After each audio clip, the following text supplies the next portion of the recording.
I will introduce the second mode of this toy drone. First, let's turn on the remote controller.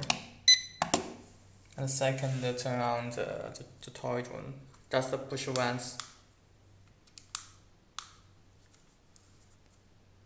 until the light turns into green. So first, let's connect the remote controller with the toy drone up and down. The light stops blinking, so it means connection finished.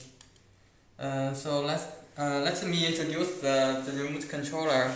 The left hand is the throttle. Up means the drone take off, and down means it's landing. And the right hand means the direction of the drone. So for the beginner, we just suggest the player use left hand up and down. Do not turn left and right, because you don't know the direction of the height of the drone.